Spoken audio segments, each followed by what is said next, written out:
इयत्ता दुसरी पाठ भाग 3 मधला पाठ 17वा पान नंबर 5. पाठाचं नाव काय रे? दिनदर्शिका. दिनदर्शिका म्हणजे काय माहिती करेल? आपण त्याला इंग्लिश मध्ये कॅलेंडर म्हणतो. तुम्ही दिनदर्शिका म्हणत नाहीत आहे की नाही?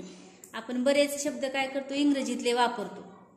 आपण दिनदर्शिकेला आपण मराठीमध्ये दिनदर्शिका म्हणतच नाहीत, कॅलेंडर म्हणतो.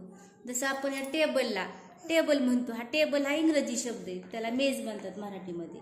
हा पेन आहे, हा पेन हा इंग्रजी शब्द आहे, ह्याला मराठीमध्ये लेखणी म्हणतात. तसंच मग ह्या दिनदर्शिकेला सुद्धा आपण इंग्लिश मधला शब्द वापरतो. कोणता? कॅलेंडर. मग कॅलेंडर म्हणजे काय? दिनदर्शिका. मग दिनदर्शिकेचा वापर कशासाठी करतो रे आपण? सांगा बरं. दिनदर्शिकेचं ह्या आता हे बघा, या पुस्तकाच्या खाली मी जे ठेवलंय हे दिनदर्शिका आहे आपली. कॅलेंडर आहे आपलं 2024चं.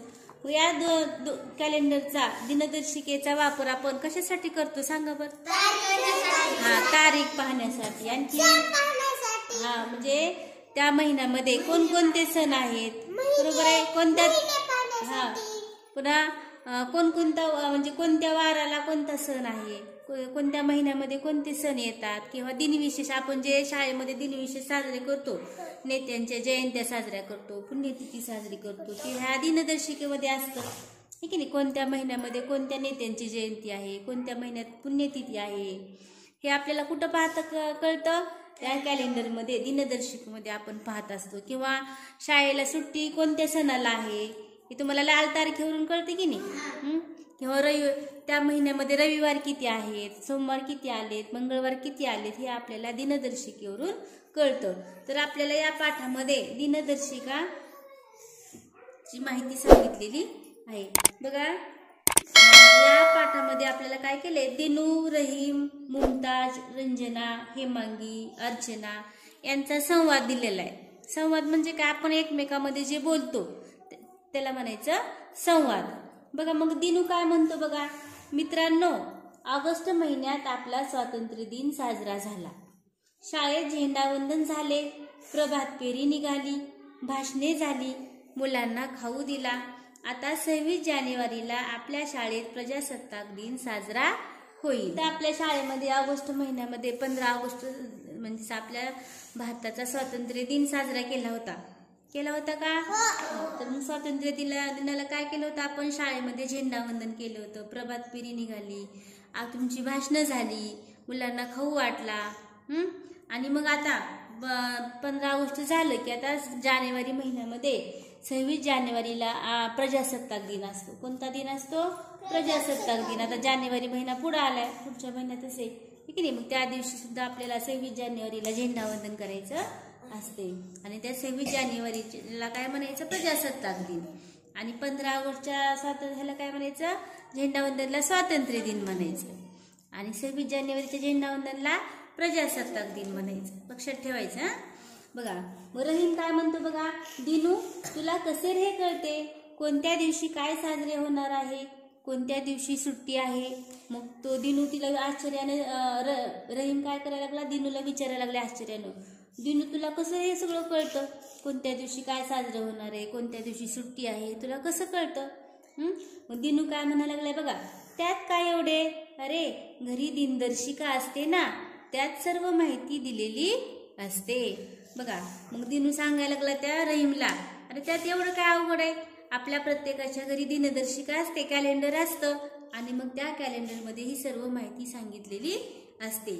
मुमताज म्हणते बघा, काय काय माहिती असते दिनदर्शिकेत? मुमताज पण त्या दिनूला विचारायला लागली, काय काय माहिती असते दिनदर्शिकेमध्ये? दिनू सांगायला लागला बघा, दिनदर्शिकेत वर्ष, महिने, वार आणि दिनांक दिलेले असतात. बघा, रंजना विचारते, आणखी काय बरे असते? दिनू म्हणतो, विविध सण उत्सव दिलेले असतात, थोर व्यक्तींची जयंती, पुण्यतिथी असे दिनविशेष दिलेले असतात. काय म्हणतो दिनू? विविध सण दिलेले असतात, उत्सव दिलेले असतात, थोर व्यक्तींची जयंती, पुण्यतिथी असे दिनविशेष दिलेले असतात. कुठे दिलेले असतात? दिनदर्शिकेत. हेमांगी विचारते, दिनू तुला तर फारच माहिती आहे रे. मग दिनू काय म्हणतो बघा, हो मी रोज सकाळी दिनदर्शिका वाचतो मगच शाळेत येतो, त्यामुळे परिपाठात मला माहिती सांगता येते. मग दिनूला एक चांगली सवय आहे बघा, तो शाळेत येण्याच्या अगोदर काय करतो, घरातील दिनदर्शिका पाहतो. म्हणजे आज काय कोणता दिनांक आहे, वार कोणता आहे, तर आजच्या दिनांकाला काय विशेष माहिती सांगितलेली ही तो काय करतो, घरी पाहून येतो. आणि मग त्याला शाळेमध्ये आले की परिपाठामध्ये त्याला माहिती सांगता येते. अर्चना म्हणते, चला मित्रांनो आपण वर्गातील दिनदर्शिका समजून घेऊया. का पहा, वाच आणि उत्तरे पाटीवर लिही. तर मी सुद्धा या ठिकाणी बघा काय केले, ऑगस्ट महिन्याचे दिनदर्शिकेचं पान काढलेले. बघा कोणता महिना रे हा, ऑगस्ट 2024. ह्या म्हणजे 2024 म्हणजे या वर्षाचंच कॅलेंडर आहे अनन्या. आणि कोणता महिना आहे, ऑगस्ट. अनन्याचं लक्ष नाही, कोणता महिना आहे, ऑगस्ट. आणि वर्ष कोणतं आहे, 2024. म्हणजे या आपल्याला या वर्ग कार्यामध्ये ऑगस्ट महिन्याचं दिनदर्शिकेचं स्वाध्याय दिलेला आहे, त्यामुळे मी हेच पान काढलेलं आहे. तर आपल्याला काय करायचं आता बघा, तुम्हाला मी कॅलेंडर वाचायचं शिकवते आधी. दिनदर्शिका कशी वाचायची हे शिकवते. पुस्तक राहू दे थोडंसं बाजूला. हे ऑगस्ट महिन्याची दिनदर्शिका आहे. तुम्हाला तुमच्या प्रत्येकाच्या घरी असते आणि शाळेतून पण तुम्हाला एक सरांनी असं कॅलेंडर दिलेलं आहे की नाही.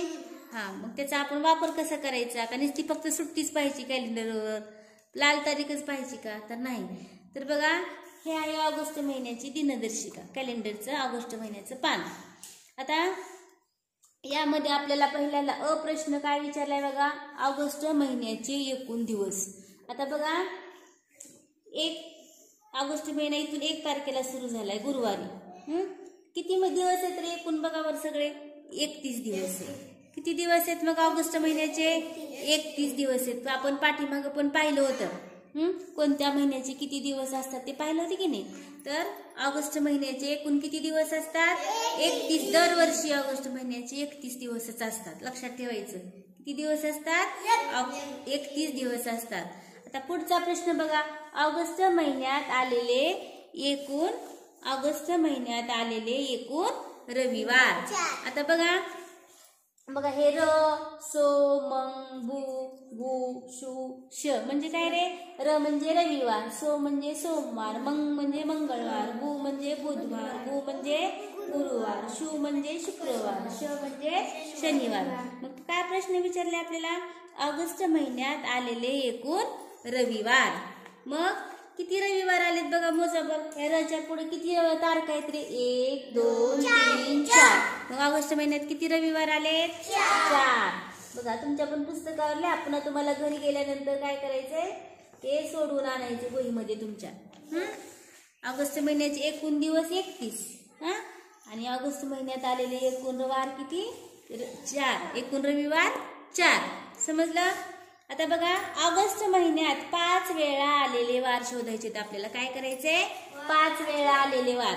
म्हणजे आता बघा हे रविवार तर 4 आलेत, सोमवार पण बघा 1 2 3 4 आलेत, मंगळवार पण 1 2 3 4, बुधवार पण 1 2 3 4 आलेत. मग 5 वेळा आलेले कोणते वार आहेत रे बघा, म्हणजे इथून सुरुवात पाहिजे 5 वेळा आले येण्यासाठी. बघा 1 2 3 4 5 म्हणजे गुरुवार 5 वेळेस आलाय, शुक्रवार पण 5 वेळेस आलाय आणि शनिवार पण 5 वेळेस आलाय. मग कोणते वार आलेत 5 वेळेस, गुरुवार, शुक्रवार, शनिवार. कोणते आलेत वार बघा इथं लिहायचं, मग तुम्ही वहीवर सोडून आणायचे परत. गुरुवार, शुक्रवार आणि शनिवार हे वार ऑगस्ट महिन्यात 5 वेळा आलेले आहेत. समजलं का, 5 वेळा आलेले वार. आता पुढचा प्रश्न आहे, ऑगस्ट महिन्यात आलेले सण. सण म्हणजे माहिती तुम्हाला, आपण सण साजरे करतो की नाही. ऑगस्ट महिन्यामध्ये आलेले सण. आता कोणकोणते सण आहेत बघा, ऑगस्ट महिन्यात भरपूर सण असतात बघा, लक्ष द्या. आता हे वाचायचं आपण, आपल्याला वाचता आलं पाहिजे बघा. ही नागपंचमी हा ऑगस्ट महिन्यामध्ये आलेला सण आहे. आला की नागपंचमी सण, आपण त्याला झोका पंचमी म्हणतो. तो कोणत्या महिन्यात येतो, ऑगस्ट महिन्यातच येतो दरवर्षी. नंतर बघा बरं पुढचा कोणता सण आहे, हा पतेती सण आहे बघा. स्वातंत्र्य दिन. आणि स्वातंत्र्य दिन हा म्हणजे हा कसला सण आहे रे, हा कुठल्या धर्माचा सण आहे? हा आपल्या देशाचा सण आहे, राष्ट्राचा सण आहे, आपल्या भारत देशाचा सण आहे. तो राष्ट्रीय सण म्हणायचा त्याला. कसला सण म्हणायचं? राष्ट्रीय सण आहे तो. सगळं आपल्या भारतभर त्या दिवशी 15 ऑगस्ट आनंदाने सगळीकडे साजरा करतो की नाही आपण? झेंडावंदन करतो, शाळेमध्ये छान छान ड्रेस, शाळेचे गणवेश घालून येतो, भाषणे करतो, मुली नटून येतात, गजरे घालून येतात, मेहंदी लावतात त्या दिवशी, लावतात की नाही? तो आपला असा कुठल्या धर्माचा सण नाही तो आपल्या पूर्ण भारत देशाचा सण आहे, तो पूर्ण राष्ट्राचा सण आहे आपला. तो कोणता आहे मग? तो स्वातंत्र्य दिन. इथं नारळी पौर्णिमा, त्यालाच आपण रक्षाबंधन म्हणतो, राखी पौर्णिमा म्हणतो की नाही आपण, तो सुद्धा आपला सण आहे. हा सुद्धा कोणत्या महिन्यात येतो? ऑगस्ट महिन्यातच येतो. नंतर बघा कुठला सण आहे रे आणखी? बघा ही श्रीकृष्ण जयंती, त्याला आपण काय म्हणतो रे? गोकुळाष्टमी. गोकुळाष्टमी म्हणतो. आणि त्याच्या दुसऱ्या दिवशी काय असतो? गोपाळकाला. म्हणजे बघा ऑगस्ट महिन्यामध्ये कोणकोणते सण आलेत रे मग? नागपंचमी, पतेती, स्वातंत्र्य दिन, नारळी पौर्णिमा म्हणजेच रक्षाबंधन, आणि गोकुळाष्टमी, आणि त्या दुसऱ्या दिवशी गोपाळकाला असतो. कोणता रे पुढचा प्रश्न? पौर्णिमा असलेला दिनांक वार. पौर्णिमा असलेला दिनांक वार. आता बघा कोणत्या ऑगस्ट महिन्यामध्ये कोणत्या तारखेला पौर्णिमा आहे रे? बघा या 29 तारखेला, 29 ऑगस्टला नारळी पौर्णिमा आहे का? त्याला श्रावण पौर्णिमा म्हणायचं. आणि मग ती कोणत्या तारखेला आहे? 19 तारखेला आहे. आणि त्या दिवशी वार कोणता आहे रे? सोमवार. बघा 19 तारखेला सोमवारी नारळी पौर्णिमा आहे. समजलं? तिथं लिहायचे तुम्हाला पौर्णिमा असलेला दिनांक वार, वार सोमवार, आणि दिनांक कोणती? 19. पुढचा प्रश्न बघा. अमावस्या असलेला दिनांक व वार. आता पौर्णिमा झाली, आता अमावस्या बघा. अमावस्या बघा कुठे येतात? अमावस्या दिसायली का? इथं दिसायली अमावस्या 4 तारखेला आषाढ अमावस्या. त्या दिवशी दीपपूजा होते. आणि तो वार कोणता आहे रे? रविवार. 4 तारखेला 4 ऑगस्ट आणि वार कोणता? रविवार. तर तुम्हाला सुद्धा तुमच्या घरचं असं कॅलेंडर काढायचंय, समोर ठेवायचं, आणि हे पुस्तक समोर ठेवायचं, वही ठेवायची, आणि त्या पुस्तकातला प्रश्न लिहायचा. आणि आता मी जसं समजावून सांगितले उत्तर, ते उत्तर तुम्हाला तुमच्या वहीमध्ये उद्या लिहून आणायचे आहेत. समजलं का? समजलं तुम्हाला ऑगस्ट महिन्याचा दिनदर्शिका? आता नंतर बघा, झाली की आता सांगितली. ऑगस्ट महिन्यात आलेले सण नागपंचमी, पतेती, स्वातंत्र्य दिन, नारळी पौर्णिमा म्हणजेच रक्षाबंधन, आणि गोकुळाष्टमी. पुन्हा पौर्णिमा असलेला दिनांक वार सोमवार, आणि दिनांक किती? 19. आणि अमावस्या असलेला दिनांक दिनांक 4, आणि वार रविवार. असं लिहायचं, घरी लिहायचं. थांब आता थोडं थांब. आता बघा हे कोणीतरी सोडवले आधीच, आहे की नाही? आता या ठिकाणी पुढचा प्रश्न आहे, इंग्रजी मराठी महिने शोधायचे आणि आपल्या वहीवर लिहून आणायचे. ते इंग्रजी मराठी महिने आणि शोधायचे आपल्याला. तर आपल्याला माहिती आहे इंग्रजी महिने कोणते रे? जानेवारी, फेब्रुवारी, मार्च, एप्रिल, मे, जून, जुलै, ऑगस्ट, सप्टेंबर, ऑक्टोबर, नोव्हेंबर, डिसेंबर. हे ह्याच्यामध्ये शोधायचे. आणि तुम्ही ते तुमच्या वहीमध्ये एकाखाली एक असे लिहून आणायचे नंबर टाकून. आणि मराठी महिने कोणकोणते सांगा बर? मराठी महिना कुठून सुरू होतो सांगितलं होतं मी? नाही, मराठी महिने कोणत्या सणापासून सुरू होतं सांगा बरं आपला? आपण आता इंग्रजी महिने सांगितले ना, जानेवारी, फेब्रुवारी, मार्च. आणि मराठी महिने गुढीपाडव्यापासून सुरू होतो सांगितलं की नाही? चैत्र महिन्यातला जो पहिला दिवस असतो गुढीपाडव्याचा, त्या दिवशीपासून आपले मराठी महिने सुरू होतात. म्हणा चैत्र, वैशाख, ज्येष्ठ, आषाढ, श्रावण, भाद्रपद, आश्विन, कार्तिक, मार्गशीर्ष, पौष, माघ, फाल्गुन. समजलं? हे आहेत मराठी महिने. मग तुम्हाला ते मराठी महिने ह्याच्यामध्ये शोधायचे, इंग्रजी महिने शोधायचे, आणि काय करायचंय तुम्हाला ते वहीमध्ये लिहून आणायचे नंदिनी. समजलं? नंतर बघा, तुला आवडणाऱ्या पक्षी व प्राण्यांच्या चित्रांना गोल करायचे. या ठिकाणी काही पक्ष्यांची, प्राण्यांची चित्र दिलेली आहेत. तर त्यातले तुला जे प्राणी पक्षी आवडतात तुम्हाला, त्यांना काय करायचंय? गोल करायचे. आणि पुढील महिन्यातील एका आठवड्यात काय काय करशील ते दिनदर्शिका पाहून सांगायचे. आता आज सध्या महिना कोणता चालू आहे आपला? डिसेंबर चालू आहे.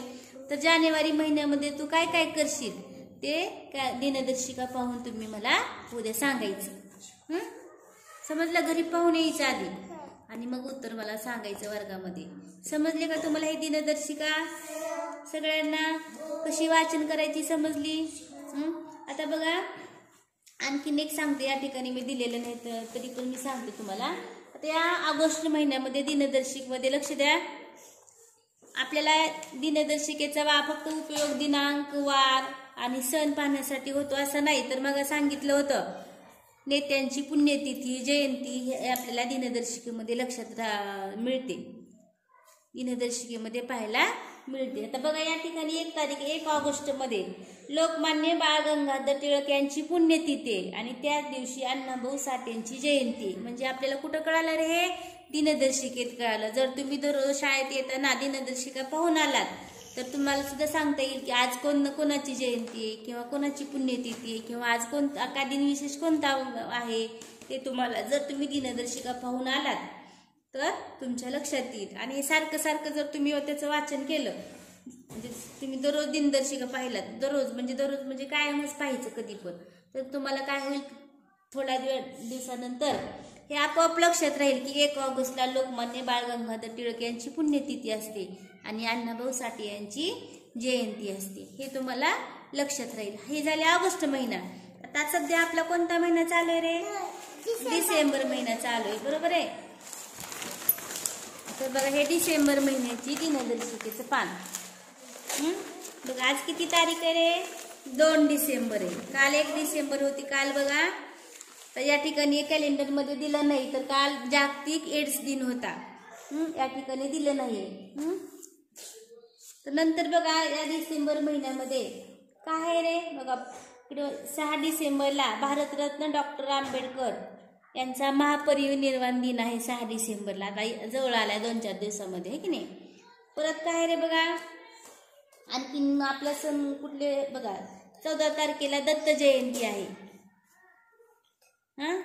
नंतर बघा या ठिकाणी 25 डिसेंबरला नाताळ असतो. दरवर्षी 25 डिसेंबरला नाताळ असतो. 25 तारखेला कोणता सण असतो?